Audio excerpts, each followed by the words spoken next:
Hello, everybody. Welcome to another one of our Zoom Q&As.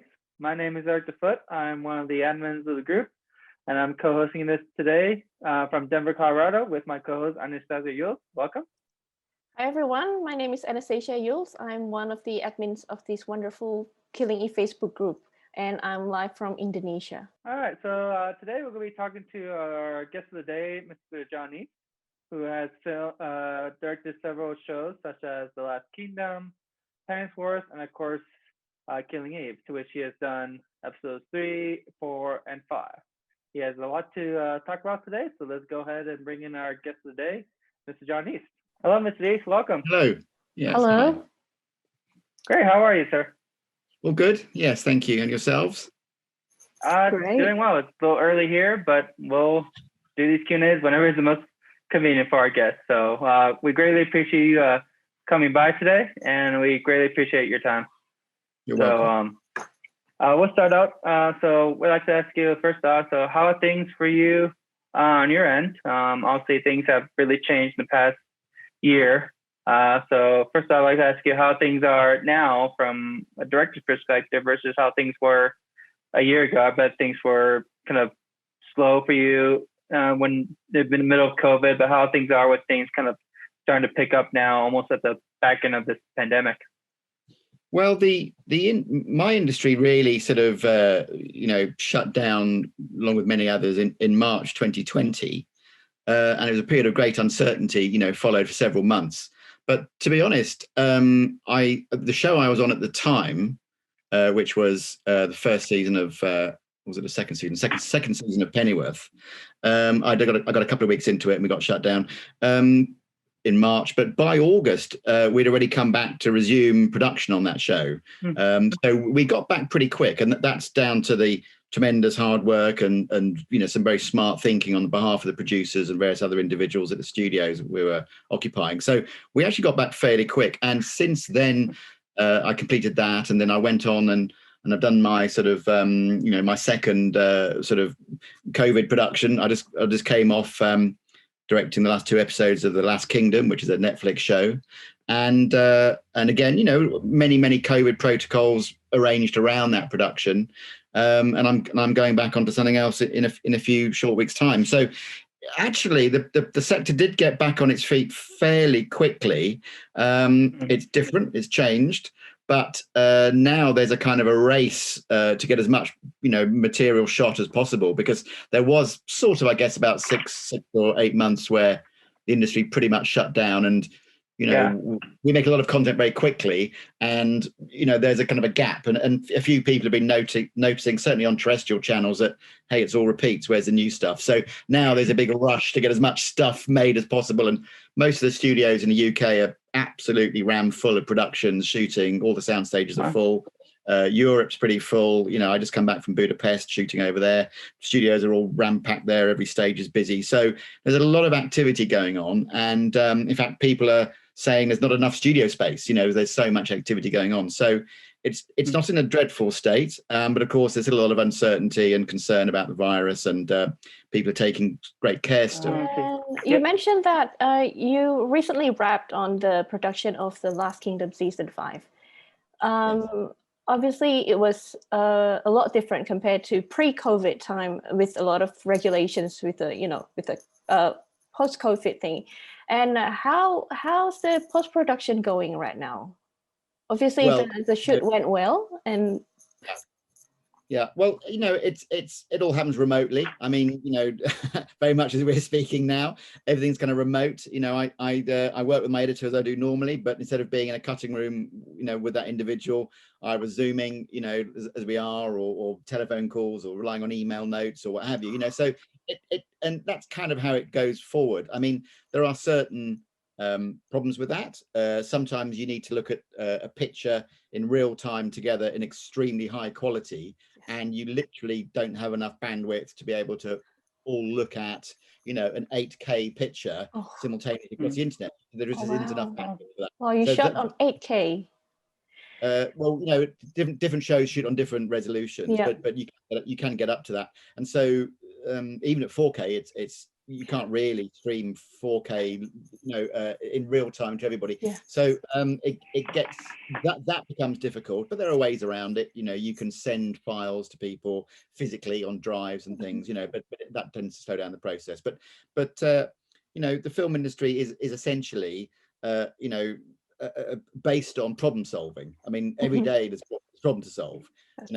This location's fallen down, that actor missed their car, the camera broke, it rained when it shouldn't have done. I mean, it's endless problems, and you solve them, and that's kind of what you do, is thinking on your feet, and you find ways around things. So that's sort of, for an industry to have this happen to, it's not a bad one so much as we're used to tackling unknown problems and then finding solutions for them relatively quickly. So it's kind of sorting itself out. Now let's talk about Killing Eve. I think people have been waiting for this. When were you offered for the job? What was your initial reaction after reading the scripts? Oh gosh, when was I offered it? Wow, I mean, it was quite a while ago. It was, we shot the first series in 2017, and so it's we're talking about 4 years ago. So yes. I think someone got in touch. I'm trying to remember now, sort of, in the spring of that year. And obviously I have an agent who, when people are interested in me potentially directing their show, they get in touch with my agent, and the agent gets in touch with me and says, would you be interested in reading these scripts? And I go, yes, okay, that sounds interesting, send it through. And they send me the scripts, and I read those, and I go, oh, okay, this is interesting. And you look at who they're from, because that's an important factor as well. And the company who had sent me the scripts, that there were people I knew, people I'd worked with before, individuals who are extremely talented, very nice individuals, creative, productive, collegiate, etc. So I thought, yes, this is something that I'd like to get involved with. As with most jobs on the planet, you go for an interview, and people ask you your opinion. What do you think? Did you like this? Did you like that? What do you think of this? Could we improve it? How would you do it? Etc. Etc. Etc. And you talk generally around the subject. The characterization, the plots, the sort of thematic underpinnings, and at the end of that, they either say, yes, we like you, would you like to do it? Or they go, we're looking for somebody else. And, that's the way it is. And, I was very pleased when they said, yes, we'd like you to come on board and direct the second block of episodes. I don't know if your viewers know, but sort of these shows are kind of usually, not always, but usually directed in blocks. And a block means a group of episodes. So there would be a director who would do, I think on this occasion, the first director did episodes 1 and 2. I did episodes 3, 4, 5. And then another director came on and finished it off and did the last few episodes. So and each they're called blocks, effectively. So I was asked to do the second block, and that was great. And the scripts were, they were, well, actually they were different from what we shot, because obviously scripts evolve, so yes.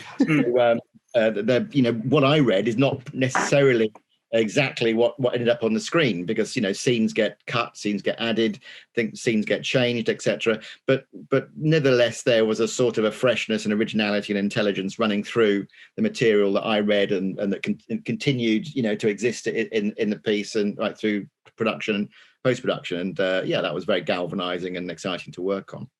Oh wow, that's amazing. Thanks for sharing that. And I think we should bring in our first member for today.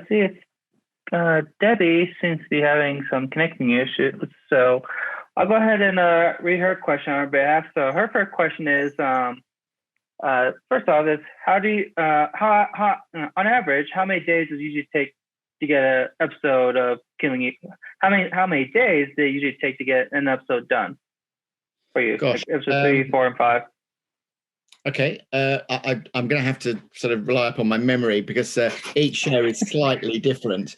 But they all, yeah, exactly. I mean, and I don't have my call sheets and all that information. Once I finish a show, I tend to shred it, for confidentiality purposes. So I can't refer back to my paperwork. But I seem to remember that we shot each episode. I think we shot each episode in about 12 days. I think 12 days. And it's sort of, some shows are shot, some shows appear to be shot quicker. Some shows will be shot, they'll say, oh, we shoot in 8 days. they'll say. And they go, oh, 8 days. And then I say, yeah, but we've got a B unit day and we've got a pickup day and we've got maybe got another unit doing a cleanup day. Actually, really what you mean is you shot in 11 or 12 days. Yes, we did shoot in 11 or 12 days. So, but on Killing Eve, as I recall, the A unit, which means myself and the main team, we shot everything. I think in about 12 days. I may be wrong, and if my first assistant director is listening, he may go, "No, John, you've remembered incorrectly. It was 13 or it was 11," but I think it was around 12. Okay, and was directing these episodes, were they different from doing if the other shows like on Netflix, or was it just pretty much just similar, just obviously different scripts? I'll say different settings, different crews. Yeah, I mean, the truth is that if you're a professional like myself, whether you're a director of photography, a focus puller, makeup designer, whoever you are, this is your living, this is your job, this is what you do, and shows come in and you work on them to the absolute best of their ability, and then they go out and you work on the next one, and some shows are catch fire with the public and are tremendously successful, and others don't, and yet you still give 100% to every one. And in some ways, the experience of each show is kind of like the experience of the last show. Obviously, you've got different actors, different producers, writers, etc. The entire team is different, although occasionally you work with the same individuals. But everything revolves, But effectively, you approach it kind of in the same way, and you kind of get on with it, and you sort of don't know if it's going to be a success or not. And in some ways, you don't really worry about that. If any of us were to be, in any capacity, were to be worrying, gee, I hope this is going to be a success, or I fear it might not be. It's like you're not applying 100% of your energy to the present. Who can, the future can take care of itself. The thing is, you apply yourself to the absolute best of your ability with what you've got in front of you.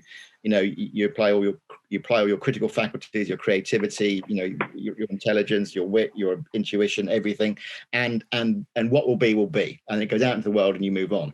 And I've worked on shows which I had great sort of faith in. They weren't as successful. I've worked on others where I thought that wasn't so great at the end of the day, and it was a huge success. So you never really know what the public's going to make of something, and you can't really let that affect you while you're making something. You just kind of focus on the moment and do the best that you can. So in that sense, it's a very long-winded answer to a very simple question, but it was kind of like other shows that I've done. But of course, it's has its own unique, fresh view upon the world. If you talk about it editorially, there is very much like Killing Eve. It has a very distinctive view on the world, and it has a very distinctive tone. Of course, that tone had to be created. It's something that we forged in discussions. Writer, producer, showrunner, director, artists, etc. You discuss the tone and you navigate towards it. You don't create a tone instantly. You kind of go, well, I think it's in this area. That's the tone. It's kind of over here. It's this amount of black comedy. It's this amount of seriousness. It's this amount of sort of slapstick. It could be, as well. If you think about some of the episodes I did with Frank, with the bullets going through him, and he's sort of, it's quite sort of, quite slapsticky in a way, but that's tough, and that kind of acting is hard. I mean, he was quite brilliant, and you navigate to the tone. You go, oh, it's this amount of this amount of that. You go, that's Killing Eve. Then you arrive there, and of course you develop that as you go on. But it takes a while to forge that tone, and of course that's unique for every show you work on. But I would say, I suppose, to give Killing Eve its due credit, there's a kind of distinctness around that show, which, it is of a high order. And some other shows are a little bit like other shows. Whereas if you say, what's Killing Eve like? You're going to go, it's just like itself. There's not many things that it's like. That's very true. Very true. All right, let's move on to the next question. Right. So we've been talking a bit about the production. So I'm going to follow up with a few questions about the production side. Can you walk us through your creative process during the production? Because I noticed that you've posted quite a bit of, like storyboards, and then like the camera plans, etc., and even the like framing composition. So I noticed that you drew quite a bit of inspiration from Stanley Kubrick's work. And my question is, did you is your other work influenced by any other director's work or other filmmakers' work? Okay, so that's kind of two questions there. There's my process there and about my influences, etc. Gee, I mean, you know, we could talk for about 5 days non-stop with the answer to those two questions. So I'm going to really struggle to keep it brief and pithy. Well, let's just tackle the. I'll tackle the second. I'll take the second question first. I'll take the second bit first. Sure. You know, talking about influences. I mean, I've been kind of watching movies for a very long time, a good part of 50 years, and I've been making films for a good part of 50 years. I made my first film in 1972, and quite a long time ago. And I've taken a lot from a lot of different people. You know, there's lots of giants of the cinema and television directing who I've learned from, been inspired by many individuals. From great films and great directors, and also from lousy films and lousy directors. You're going to go, well, I won't do that. You know, that's something I won't be doing because that's not effective. You know, but that's interesting over here. That's interesting. You know, and even sometimes sometimes weak material can have some shining moments in it. You go, oh, that's really interesting. What did happen there? You know, things like that. But to name names, I'd guess, the sort of filmmakers that I admire. Gosh, I mean, Stanley Kubrick's one. You mentioned him. I'm other more modern directors. I'd name people like David Fincher. Very inspiring. Most of my influences probably are from sort of going back to the 60s and 70s. That's sort of the generation of films that I grew up on. So directors like John Frankenheimer is a tremendous American director, Sidney Lumet, Orson Welles, Japanese influences, Ozu, Kurosawa, French, Bresson. There's a long list really, like so, and I could just keep going, and it would be. I'm not sure how interesting that would be for anybody, but I do think if there's a common thread running through those, I think if you look at the work of most of these directors, they're interested in a subjective point of view as opposed to an objective point of view, and by that I mean the analogy I always give when sometimes I teach directing at university courses and things like that, and I'll say so an objective point of view would be like you're outside of a fish bowl, looking at all the fish swim around, and you've got this great view, and you can see where all the fish are in relation to one another, and you can count them all and see how many there are, and you know where they all are. Okay, that's an objective view of the fishbowl. Or you could shrink yourself down with some science fiction ray gun and put on a scuba diving kit and jump into the fishbowl and swim around in there and be one of the fish and say, oh, I'm going to swim around with that fish over there. Fred the fish, I'm going to swim around with Fred the fish. And I'm only going to see and hear and experience what Fred the fish experiences. So that's really subjective. So there could be a shark coming up behind Fred the fish, but unless Fred the fish turns his head around and looks, you won't know there's a shark coming, So I suppose that's kind of subjective filmmaking, and that's the sort that appeals to me, and the kind of filmmakers who have practiced that have inspired me, because that's kind of how I, just how I prefer to work. And who knows why that is? You have to psychoanalyze me to find that out. So, but in terms of my working practice, I guess it follows from that really, in so much as what I do is I look for look for the key protagonist, and I suppose really it means the protagonist of the moment, because you could have let's say Jodie and Sandra, they sort of play it's kind of a dual protagonist sort of show in a way. You kind of got two protagonists, arguably, but sometimes there are scenes where neither of those characters feature. So then you have to say, okay, so in this scene where neither Villanelle or Eve are present, who is the protagonist of the moment? Who is the key person in this scene? And therefore, I will be showing the scene from that person's perspective, emotional perspective, spiritual perspective, visual perspective, experiential perspective, what have you. So you look for the protagonist of the moment, and usually, it's the hero or the heroine, of whatever piece you're in. And I just then, all my decisions then flow from that. So how does that, and I suppose the key question is, how does that person feel right now, and what are they trying to achieve? and what are the obstacles to they're achieving their objective. And if you can answer that as a director, you can then pretty much answer everything else that follows. Should it be a red jacket or a blue jacket? Should the camera be high or low? Should it be a long lens or a wide lens? Should the wall behind them be green or yellow? Should it have a hard light on it or soft light on it? All the things the director sort of takes a view upon. If you know who your protagonist is, what their objective is, what they're trying to get, and how they're feeling, you can pretty much answer all the other questions that are barraged, at you every, 20 times a minute every day. All right, so let's bring in our first guest speaker, it'll be Micel Peña. Let's bring her in. Hi. Hi, Hi, Micel. How are you? I'm good. Hello. How are you doing? Hi, Mr. East. Hello. Hello. Hi. Greetings. So my question that I have for you is, what makes a scene great for you? Gosh. Wow. Well, conflict.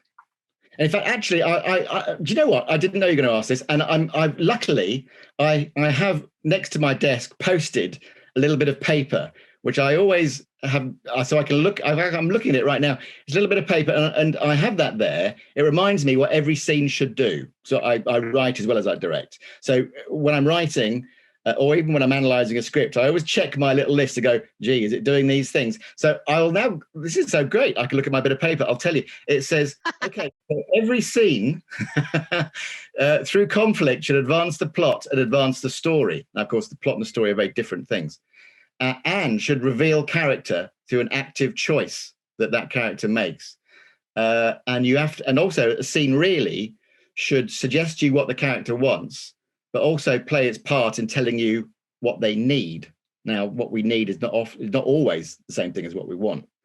And so, and also, and all of that must be advanced through conflict.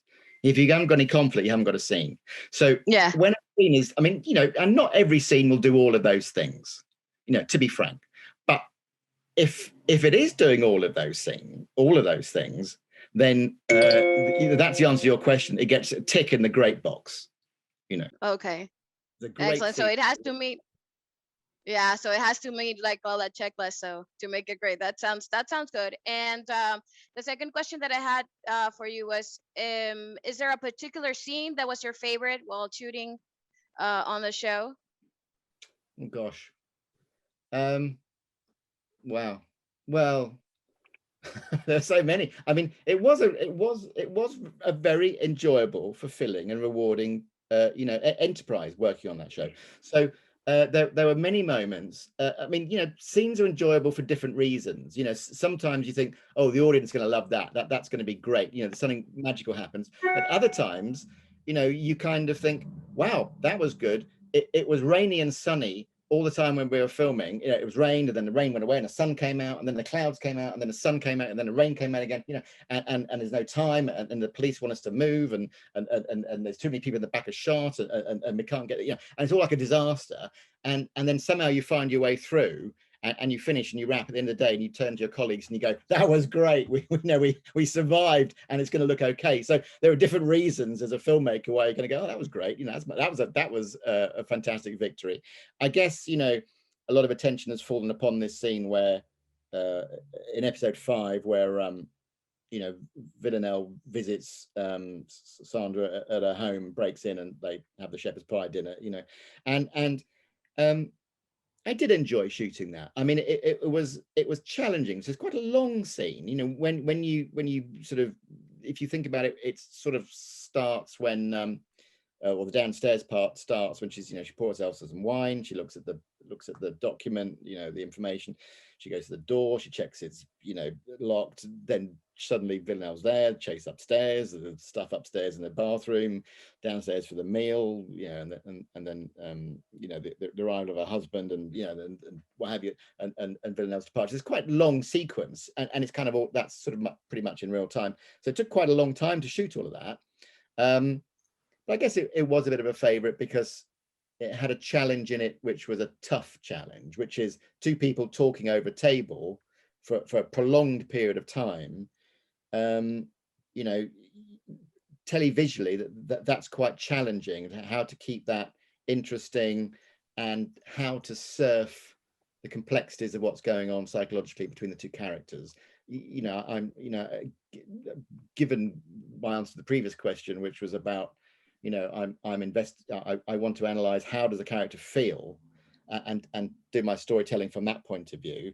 Obviously, when feelings are changing, in large ways and very subtle, small ways throughout a scene, and you're trying to find a way to articulate that, and yet all you've got is two people sitting in chairs opposite each other, you have to kind of think quite hard, like, okay, so what can I do with the camera and the lighting, now, to suggest this very subtle change that's going on, so in that sense it was a good challenge, and I enjoyed that challenge. And there was a lot of back and forth because you could see it from both point of view. So I bet you had to like shoot it from this angle and then shoot it again from that angle. Since you had like the meeting with the two people in the kitchen, it was like. Well, yes, you have to find an economical and expressive way to photograph geography, which is, when someone gets up or blocking, when someone gets up from the table and walks there in the kitchen. Exactly. You have to find, you have to have economical and expressive shots that cover that. But then when people are just sat talking, you've got kind of emotional geography, and you have to find sort of elegant, practical ways to cover that, all in an allotted time, because you don't have as much time as you want. You've got a certain number of hours that prescribed. We've got to get this thing lit, shot, and get out of the door by X amount of hours. And so you have to devote your professional experience to that end for it to be expressive and economical. Okay, understood. Well, thank you very much for that. Answers my question. Thank you very much for participating with us and giving us this opportunity to ask you these questions. Have a great day. Thank you very much. Did you remember how many days did it take to shoot the whole thing, especially for the kitchen scene? I think we shot it over 2 days. I think, yeah. I mean, normally you will film about roughly, this is very rough, about 5 minutes a day, and I think the whole thing altogether was around about a 10 minutes section of the show. So roughly, I think it took a couple of days to film it all. Yeah. Next question concerns episode 3, when particularly in the Berlin shot, especially in the nightclub. We posted recently about a shot of Jodie testing with the lighting, which from a from a standpoint, that's a lot of people's either favorite episode or one of some least favorite episodes, based with how that episode ended. From your perspective, how challenging was shooting that scene in a nightclub with all the extras, the lighting, and getting the right camera angle to really get the true intent of the scene? Because that scene is, people remember the shot of Villanelle shooting the smile right at Bill, and it's like, I remember specifically a Facebook post from the show saying, like, let this smile haunt your dreams, and for a lot of people it did. But how challenging was filming that scene with all the the lighting, the camera, with all these extras down in the club?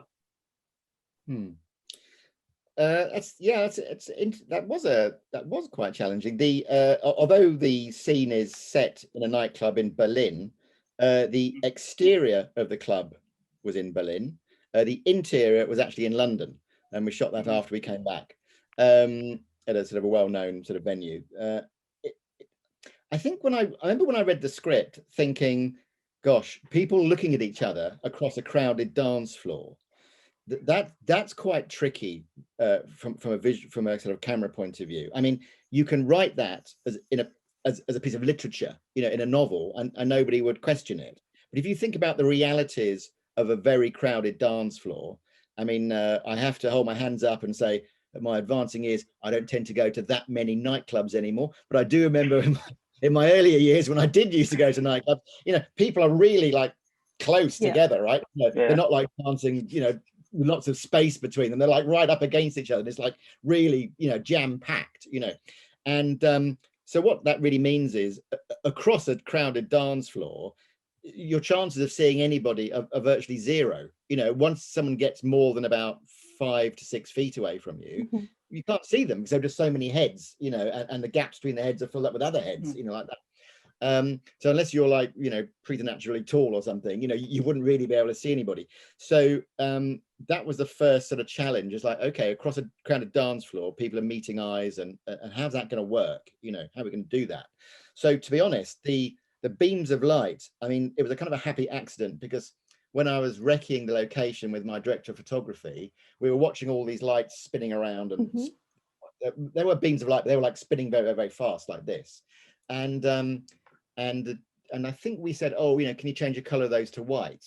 And I think the guy who was on the desk, this is before we shot, this is just in an empty club. He said, oh yeah, hang on, I just need to stop the motion for a moment before I can change the color. So we stopped them, and they just froze in this sort of down beam. And he changed the color to white. And I said, oh, hang on, just a minute, don't move them, keep them like that for a minute. And I looked at my director of photography, and I said, that's how we're going to do it, because that way we can isolate one individual in a crowd of 200 or 300 other individuals, because that beam from an exposure point of view will pick out whoever's standing right underneath it.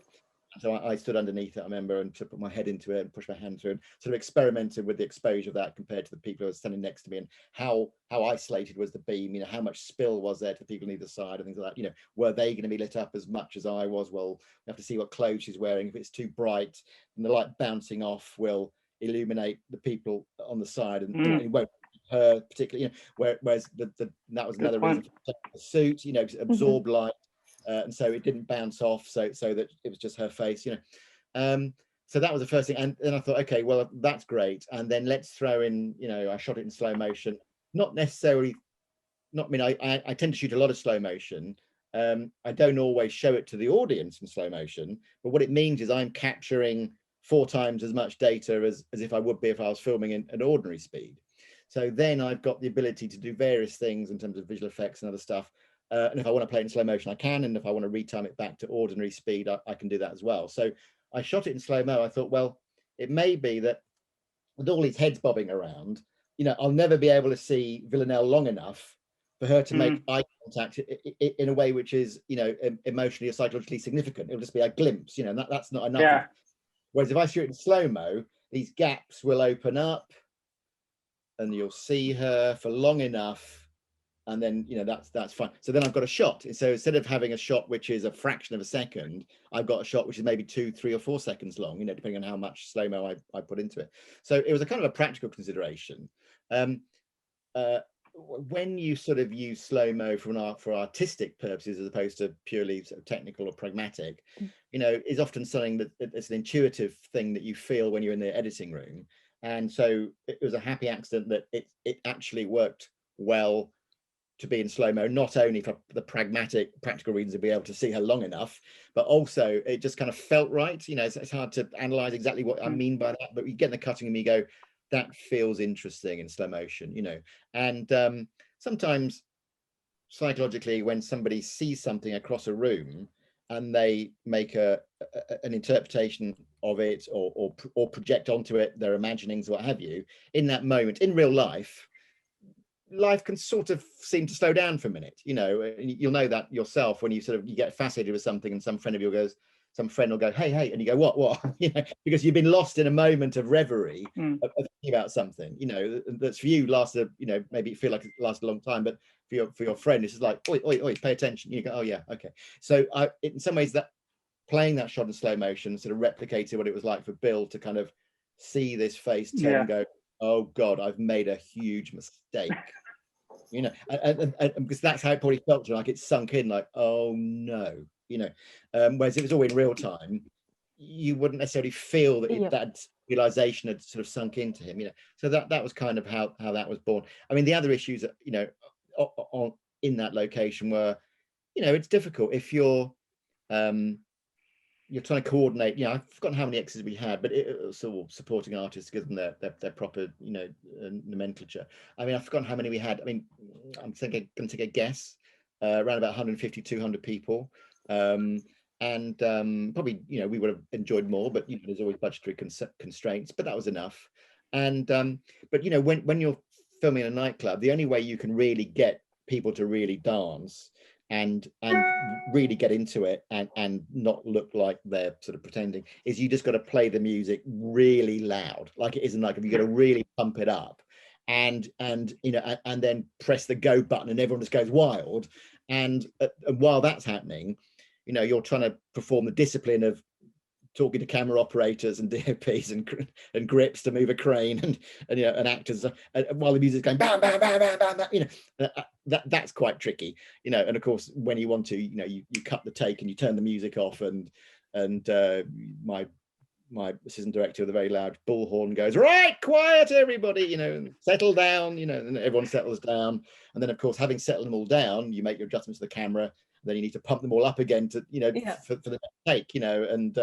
And I must say, I had on that show a tremendous first assistant director I've worked with many times before, lovely chap, Marcus Catlin is his name, who understood the psychology of directing large numbers of people and did a fantastic job, you know, pumping them up and stuff, leaving me free to laser focus in on the performance and the camera work and things like that.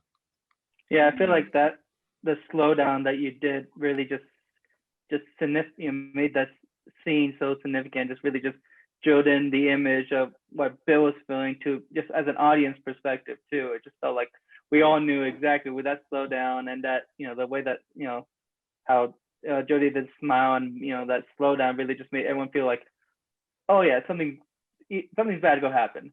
And like I remember exactly where I was when I first saw that scene. So that real slowdown really just really made the scene like more significant and just more chilling from an audience perspective when we first saw it. And, you know, of course everyone was expecting the end result, so it really just brought out like just the, you know, Villanelle as a character that, you know, people all liked, but we are, oh yeah, she's also a psychopath killer. So it's like, oh yeah, it just really made that whole scene just chilling and just overall one of my favorite scenes from, you know, even through the end of season 3. It's still one of my top favorite scenes of all time. So we'll move on to the next question, which I bring in Kristine. Let's see if we can bring her in. Hello. Hi, how are you? Hello. I'm doing great. Hello guys, and hello to Mr. East. Hello, Kristine. I'm so grateful to be here. I'm a huge fan of the show, and it's a really great show. It's one of my favorites. It's such a masterpiece, from script writing to the actor and actresses to how it was directed. It's just a wonderful show. So from that, I'm wondering what are the things that happening behind the camera. And my question is, can you tell us about the script to screen process and some behind the scenes stories from episode 4, particularly the scene of Villanelle working with Diego and Nadia, because there were a lot of interesting stuff that happened from that scene. How was it like working to that? That's a lot of questions all rolled into one. I mean, what is the script to screen process? Well, let me give you a quick version of that. So if you've been listening before, you've heard some of that in terms of, you know, I look at the objectives of the characters. I'm trying to you know, understand what they're after. As I say, there's what they want and there's what they need. These are two different things.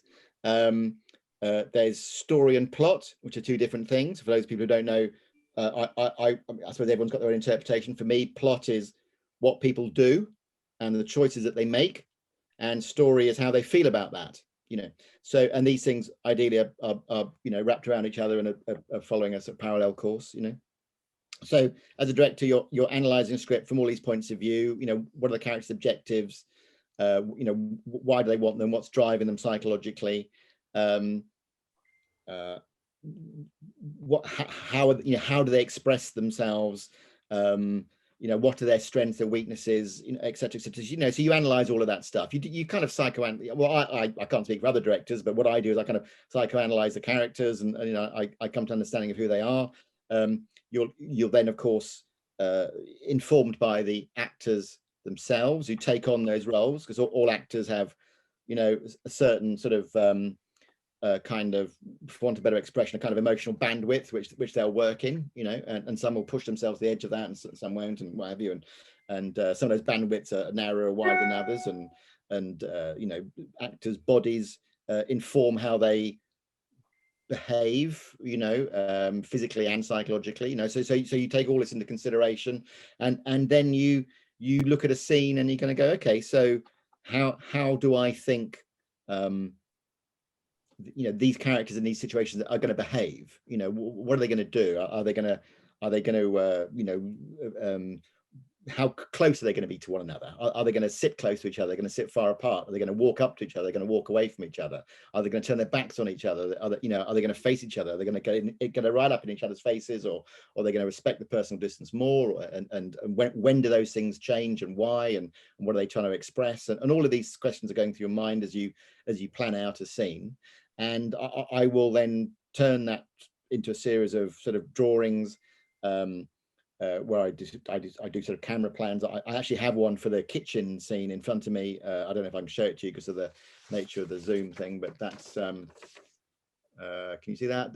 So that's basically the camera plan for the shepherd's pie scene. You know, yeah, my camera is trying to get rid of it. Perfect.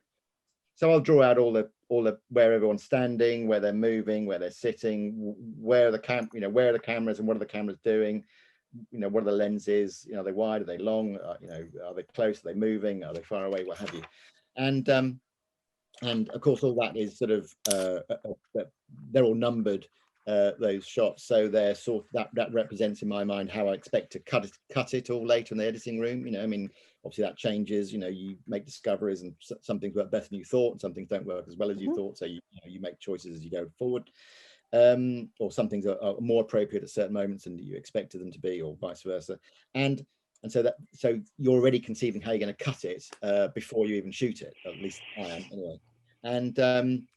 And sometimes for complex action sequences, I'll do storyboards. I do a storyboard really if there's a stunt involved or a complex visual effect, because really you need to be able to show more precisely to your fellow artists and, you know, craftspeople exactly what you expect to see in the final image. So that's why you would do a storyboard.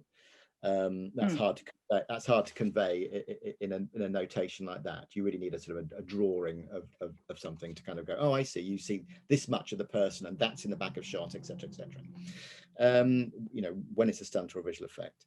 And so that's really how I sort of, that's my script to screen process. You know, I go onto the floor, I suggest to the actors, this might be an interesting blocking. Blocking means how they move, where they sit, how they move in relation to one another. So I'll usually offer that up with the sort of, you know, proviso that, you know, if this feels good, you know, it's like trying on a coat. Like, here, I've made this coat for you. See if you like it. Try it on. Does it feel okay? You know, does it feel all right? If it doesn't feel okay, throw it away. We'll do something else. You know, so I never try to impose my blocking on actors. That would be foolish. But I think a lot of actors, not all, but a lot of actors, you know, would welcome a starting point, a departure point for how to play the scene, and you offer that up. And sometimes that, you know, you end up shooting it exactly like that, and sometimes you modify it, and sometimes you don't do it at all. You do something different, you know, depending upon what you discover as you rehearse. And so the plan for where all the cameras go, it's sometimes adhered to perfectly. You just do what you planned because everything worked out as you imagined, or other times you kind of go, actually, these two shots could actually become one shot, you know, and you can, or this shot could develop into this shot, or actually, if you're not going to be over by, you know, that fridge at that moment, if you're going to be over there, then actually I won't have the camera here, I'll put it over there and shoot it in a different way. So the thing evolves as you're rehearsing, and you know, I'm mentally kind of, you know, while I'm rehearsing, I'm sort of imagining where the camera's going to go and how I'm going to shoot it, and then I sort of make notes of that very quickly and discuss that with the director of photography, and you know, the actors go off and maybe get their makeup touched up while we light the set, and then they come back and we have one more rehearsal, one more run through, then we'll shoot it from a number of different angles. You know, we'll repeat it a few times, and that's that, and then you move on. That's a very, very truncated explanation of something which, you know, I could give you a whole 10-week directing course that would explain it in more detail, but that's a very rough. We wouldn't mind that. very rough, quick thing. And also, you know, what I haven't mentioned is before all that, you know, it's not just about where the camera goes. It's like, as I alluded to earlier, it's like, you know, what's the lighting going to be like? It's going to be hard, soft, directional. You know, is it going to be atmosphere in the air? You know, is it going to be smoky air? Is it going to be clean air? You know, what's the color of the lighting? What's the color of the set? What kind of props you know, are they sort of abrasively textured props, or are they soft, sort of cuddly props? You know, I mean, all these things will play into the audience's emotional response to what you're sort of doing. You know, and they all have to be considered and not just left to chance. Yeah, and then as to episode 4 with Diego. You know, that was, I mean, that's a pretty, you know, that was a pretty fun character. I kind of enjoyed, you know, working with Eduardo on that. He's a very inventive actor.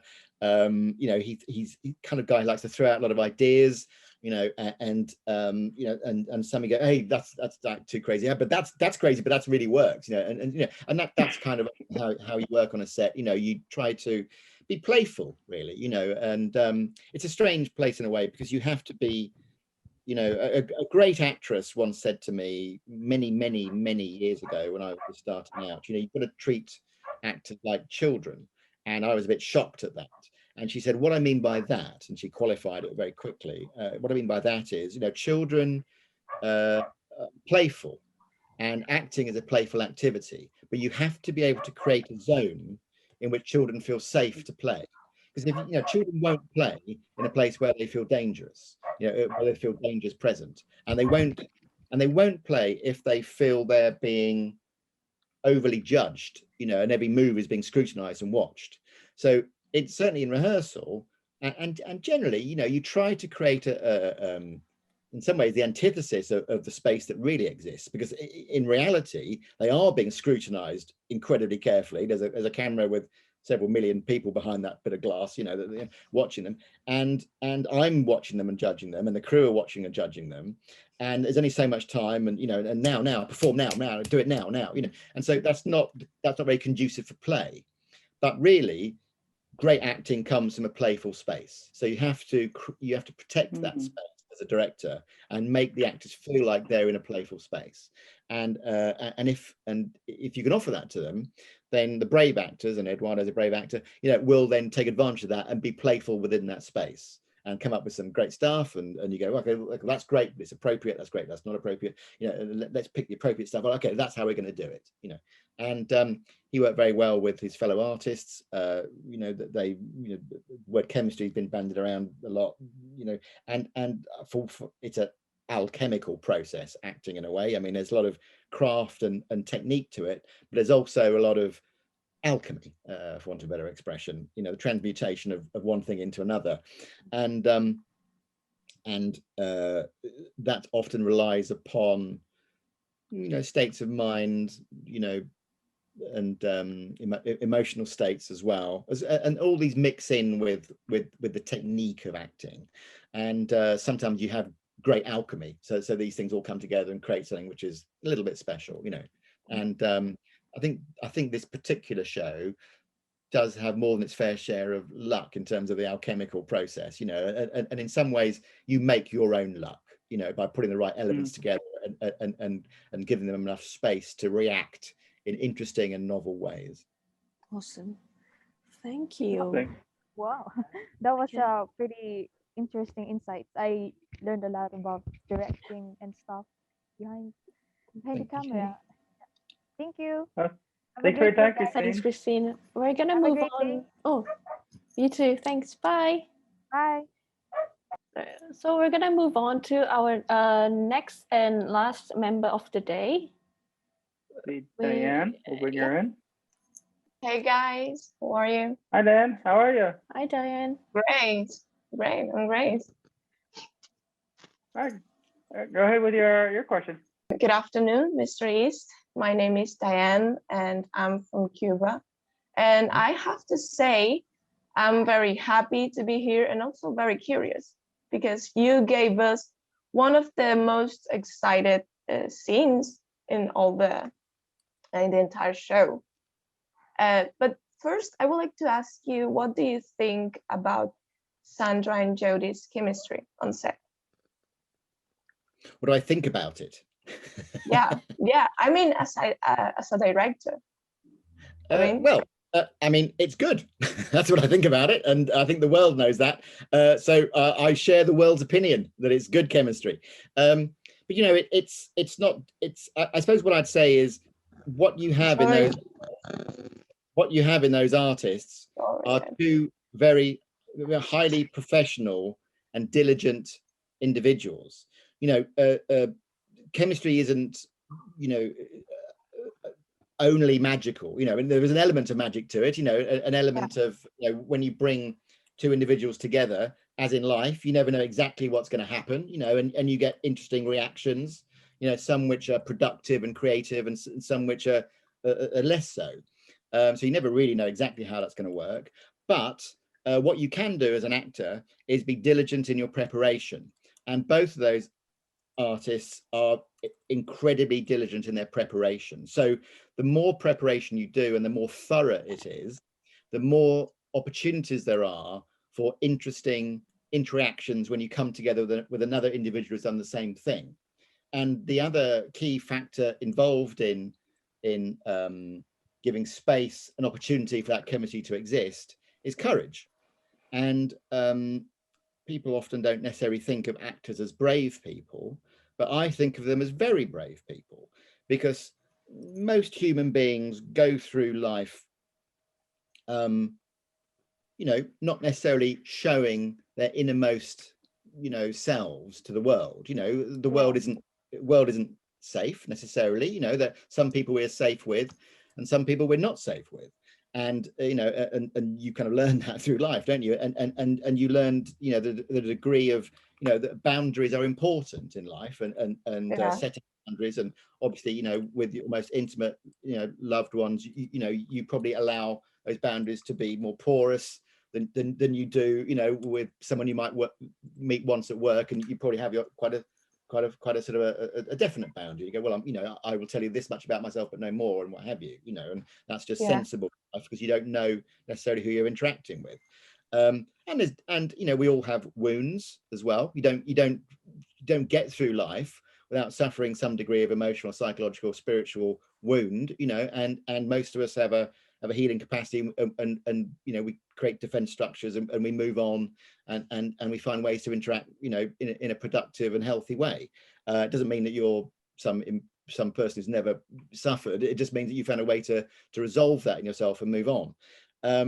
But you don't go around wearing those wounds on your sleeve and showing, oh, look at all my wounds. You know, you find a way to sort of go through life in a sort of one hopes a sort of with a porous armor. And by that I mean, you know, you have an armor which you can relax when you want to, and keep more stiff when you need to defend yourself.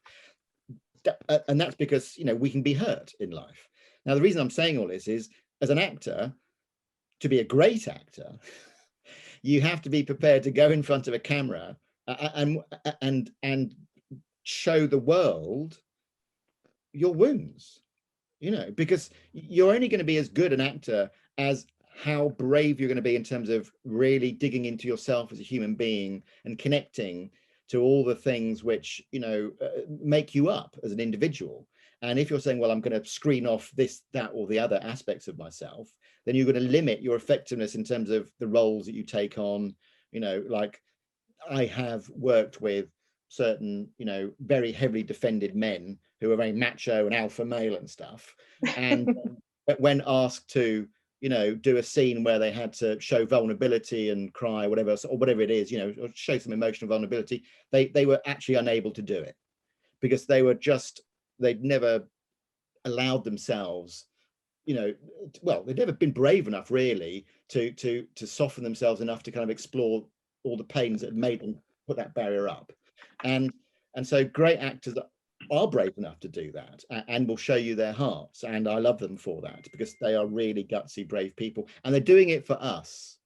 They do it for us. They do it for us. What I mean by that is not just to entertain us. Yeah, sure, we watch these shows to be entertained, but really, I think people come to drama to learn something about what it is to be a human being. And because we're all on that journey to find that out. That's what life's about, to find out what is it to be human, you know. And of course, you know, what am I, who am I, in terms of, you know, what particular type of human am I, you know. So we're all on journeys of discovery, and actors help us on that journey, by the great ones, by showing us what it is to be human, and the range of what humanity can be, from its most light, shining, saintly sort of individuals to those who are you know, destructive and I won't use the word evil because that has various baggage with it, but you know, very destructive, lost people, you know, and to be able to look into yourself and find these aspects, and you know, and bravely show them to the world, that takes a lot of guts. And so I'd say both of those actors are highly professional, attentive to that, you know, to preparation, and brave when they come to set, because they're prepared to show themselves to us, and they have my respect for that. Wow, well, that's pretty amazing, because I've been listening to people say that actors have to pretend and lie, but I've been studying, and I now understand that an actor has actually to be more human than us. They have to be not just brave, but they have to take off all the mask and be the very honest people they can be. Absolutely. So I think it's beautiful. No, it is. Yeah. And now oh no, yes, please continue, please. No, just to say, you know, I mean, a great performance that has that kind of bravery, you know, I will I can be on set behind my little monitor, you know, checking the framing and looking at the lighting and watching the performance, and you know, did they pick up that prop at the right time for continuity and all that stuff. And so I'm doing all my analytical, intellectual sort of stuff, cognitive stuff, but a great performance will come through that lens, down the wire into my monitor and across to me, and you know, I can be moved to tears by really brave, honest acting. You know, it's a tremendous thing, and in some ways I often use that as a kind of barometer. You know, I'll sometimes actors shy away from things which are a bit painful. You know, oh, that's a painful, you know, that I can tell, oh, that this moment touches upon an area that's difficult for this person as an individual, as an actor, you know. And so and I can sort of sometimes feel that when I'm watching, because I kind of, it's hard to describe exactly how this happens, but I sort of open my heart, like open the doors and kind of go, right, affect me, you know, and I can keep those doors open, you know, for the duration of the take. And if it's affecting me, I can feel it. And if it's not, I'll go, that they're not connecting to something. And then it's the director's job to go in and very carefully explore why that is. And, you know, we're not sadists, we're not there to tear things out of people they don't want to give, you know, and that's not my job or any director's job. But you have to sort of explore what's going on and find perhaps another way for that particular moment to speak to the audience, you know. Well, that's, wow. I love acting. That's why I love acting, because it's amazing and you always can explore. But I'm very, very curious about episode 5, the kitchen scene. That was a very exciting and kind of a stressful situation. So I want to ask, was there any other plan for that scene, or did it go exactly as scripted? The disappointing answer perhaps is it went exactly as it was scripted. I mean, it was brilliantly written. You know, I mean, that was a brilliantly written script, and you know, maybe the odd word got changed or something, but basically it was absolutely, you know, it was beautifully written, very well structured scene.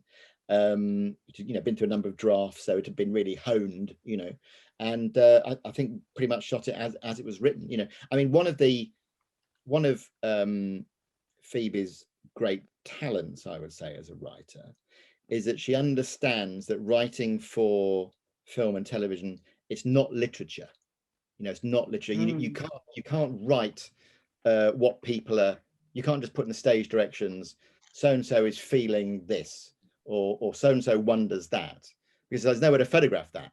You know, you can't. You know, I always say to, you know, screenwriting and directing students, like, don't put in the stage directions anything that you can't point a camera at or record with a microphone, because it doesn't exist if you can't do those things, you know. So what you can put in the stage directions is she picks up the knife.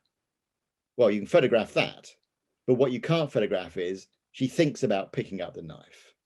You can't photograph that. You know, you could take a shot of someone looking at a knife and hope that the audience project onto it that she is thinking about picking it up, but they may project something else onto it. You know, you may project onto it, gee, I wish I'd put that knife away. You don't know what they're going to put. So you can only photograph what people say and do, you know, words and deeds. And not all screenwriters understand that. And but Phoebe does understand it. So that was a beautifully written scene in so much as it was composed of what people did and said. And yet out of that, it was a very rich psychological and psychosexual territory that was laid out and mapped out, that the audience could sort of surf along and explore, and that I could photograph, you know. So I've forgotten what the question was now. I'm afraid I've gone off a bit on a tangent, but that was sort of my experience of that scene. It was pretty much done as it was written, and it was really just a question of how are the actors going to navigate these different, you know, beats, and how am I going to photograph them such that the audience can sense shifts and changes, you know. Thank you. I'm very pleased then, because I wouldn't want that scene to go in any other way. That's why that scene is so powerful. And thank you very much, Eric, Anastasia, and Mr. East. Thank you very much. No worries. Thank you, guys. Thank you for coming by. Thanks, Take care. Diane. Take care, guys. Bye. All right, so Diane was our last member for the day, and we're running out of time. And so to close the session, do you have any messages or words of wisdom for the inspiring filmmakers that we have in this group, or for Killing Eve fans in general? Well, I wouldn't flatter myself that I could speak to any human beings in general, because but I can speak to aspiring filmmakers, and I'd say, gosh, in no particular order of priority, make short films, because you can only really learn by doing it. And you know, when I started, that was quite difficult. You had to get yourself a film camera and buy film stock and get it processed, and it cost a fortune. And you know, not much film stock, you know, still cost a lot of money. Nowadays, most smartphones, you can shoot video on them. You can download free editing software. There's no excuse not to go and just make a film. So get on with making short films, because that's how you learn. And secondly, you know, it's very tempting to focus as a young, as a young starting out filmmaker. It's very tempting to focus on the technology, because it's, you know, you can physically hold it, and you can read instruction manuals that tell you what button to press and what exposure level to do and what filter to put on and what clever bit of grip gear will stabilize your camera and all this stuff. And as interesting as all that is only really in a service if you're a dramatic filmmaker, as opposed to documentarian. You know, it's only as valuable as it is in order to help articulate a human story. And guess who is going to tell your story for you? They're called actors. And so you better learn how to direct them. So I would suggest going to get some acting lessons, because how the hell do you think you're going to be able to direct an actor? You know what is useful for an actor to hear.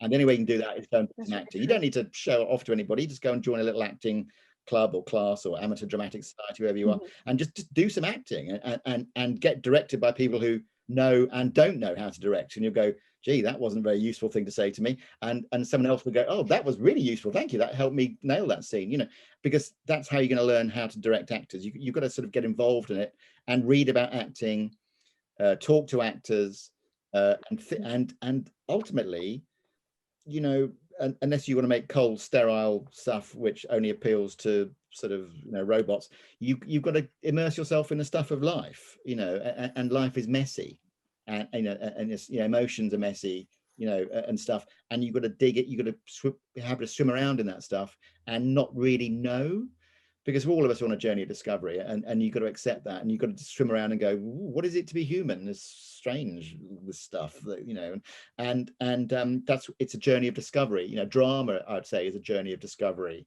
about what it is to be human. So you should get on that journey yourself. Read psychology, read neurochemistry, read behavioral sciences, you know, because actors thrive on all that stuff. You know, that they're going to talk to you about, who is this character I'm playing? You know, what's their makeup? What are their defenses? What are their strengths? What are their weaknesses? What are they frightened of? What do they have facility with? What are their masks built out of? When do they put their masks on? When do they take them off? Why? You know, and you've got to be able to have productive conversations with them about all those questions. You may not know all the answers, that doesn't really matter, but you've got to be able to engage in a dialogue with your actors about all that if you really want to get interesting performances from. You got to be in their shoes to understand from an actor's perspective of what, how they're going to receive a direction from you, and how you hope that they receive it in what they want to, what you hope that they understand it. So at least there's an equal understanding of what the direction you want. And all actors, all actors are different, and so, I could say to you, don't tell an actor to do something quicker, because that doesn't help them. It's like, well, because the actor will be thinking, well, why? why don't you do it quicker? Why does this character in this moment need to unscrew the lid on this bottle quicker? Where does that get them? If you go, well, because there's a guard coming in the room any minute, and they're going to catch you stealing what's in the bottle, and they're coming. So oh, you mean there's urgency involved? Okay. Urgency. So rather than saying do it quicker, you would say something like, remember the guard could come in at any moment. And then if they're a good actor, they'll go, oh, I better do it quicker. Then you go, yes. So you have to learn how to give directions. But I could say that, but then another actor would be listening to this and go, well, that's just a long-winded way around it. Can't you just tell me to do it quicker? So you go, well, you can't win. Can you? So all actors need a different approach, and you have to be pretty flexible, and sort of define what it is that your actor needs, because some of them will just appreciate brevity and pithiness, and some will want it translated into a more kind of visual sort of a picture before they can sort of take action upon what you're asking them to do. Greatly appreciate it, Chief. And that pretty much concludes our Q&A. We have to thank everyone who's watching today, and we hope you all stay safe, stay healthy, and we'll post this on our page as soon as we can. So once again, we appreciate your time, Ms. Chief, and thank you for everybody. Thank you, Anastasia. Thank for everyone joining, and we hope you all have a great rest of your day. Thanks, Take care.